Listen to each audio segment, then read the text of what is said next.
Hello guys! Welcome back to my channel. For today's video, gagawa tayo ng hotcake. At ayan ang mga ingredients natin. Hotcake ni Manang na fluffy na masarap, char. At ito lang ating mga ingredients. Yes, baking powder at saka harina. Food color. Unahin natin ang food color para even yung kanyang kulay. Para hindi siya buo-buo yung kulay niya. Mix natin mabuti na matunaw yung kulay.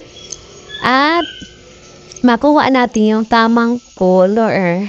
Diyan nga pala ay orangey pa siya kasi hindi pa siya nakahaluan ng harina.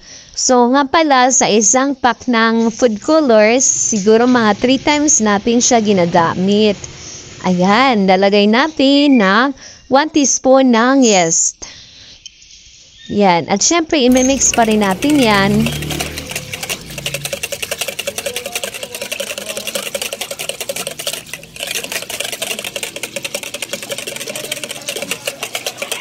Mimix natin siyang mabuti para wala siyang buo-buo na yes at saka para mabilis talaga siyang umalsa yung ating hotcake.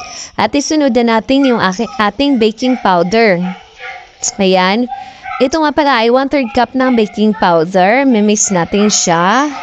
Siyempre ganun pa rin yung gagawin natin. Mix pa rin natin siya mabuti. Yung walang buo-buo talaga para hindi siya mapait sa bandang pag buo-buo siya. May malalasahan siyang mapait. Kailangan mix natin mabuti. Okay? At pagkatapos natin i-mix na mabuti, ito nga pala yung 1 kilong harina. Binutasan na ni nanay. Dahil nahirapan ako gumawa, siya munang naglagay. Dahil siya naman talaga yung nagtitinda ng hotcake. Gusto ko lang i-share sa inyo yung mga ingredients na ginagawa ni nanay. Dahil napakasarap talaga ng kanyang hotcake. At ilang buwan ko na nga itong kinakain at hindi nakakasawa talaga. At ayan naman, nakita nyo, nag-yellow na siya nung binuhos yung 1 kilo ng kanyang harina. Sa 2 liters nga pala na tubig guys, ay hahaluan natin siya ng 1 1/4 kilo na harina. At nilalagay ko pala yung mga ingredients dun sa unahan. Ay nalagay ko na pala at nilalagay ko na rin pati ang costing sa ating ang tawag dito sa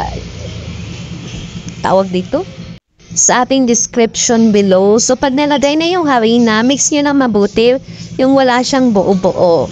Ayan. Ang kamay ni nanay, mabilis si nanay. Sanay na si nanay gumawa nito. At binibidyoan ko na nga lang siya. At ayan, pag medyo punaw na lahat ng harina, ganyan. Pag sigurado na kayong wala ng bubuo, ganyan, ay pwede nyo na siyang iwan ng kahit mga 10 minutes lang para umalsa lang siya ng konti. Pwedeng 15 minutes yung iwanan bago nyo siya lutuin. Pero kung nagmamadali kayo, kahit 10 minutes lang o 5 minutes. At ito nga pala yung ating pinampatubo na mixture. At ito yung gagamitin natin para sandok sa pagkumuha tayo. Kailangan medyo malalim yung ating sandok. At meron din tayo ditong malapad na sandok. Pangandok na tinanday niya. So ngayon, pwede na siyang lagyan ng mantika yung ating paglulutuan. Ayan. At pwede rin namang wala dahil non-stick naman yung paglulutuan natin. Ayan na, nag-courting heart pa nga yung ating hotcake.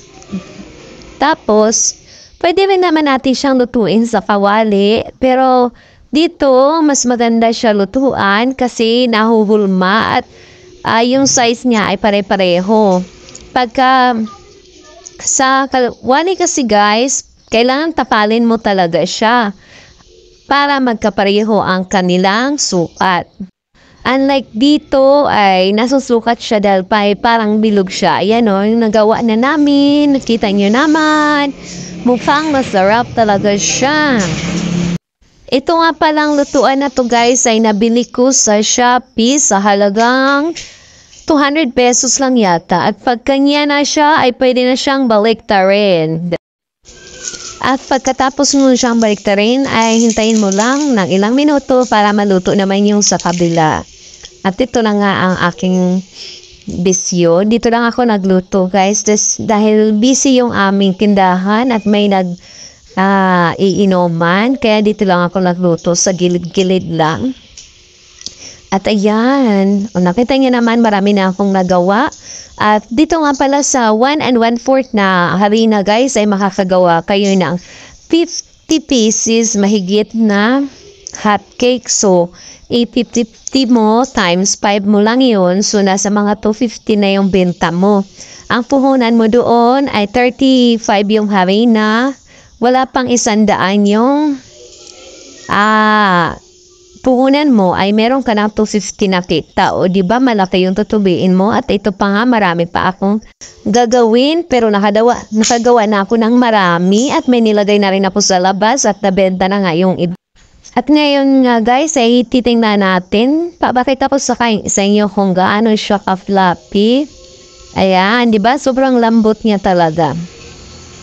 At marami ka nang magagawa sa halagang nasa mga 100 pesos lang na puhunan. So ngayon guys, moment of truth, take man time na. At ayan, ilalagyan ko na nga siya ng margarine.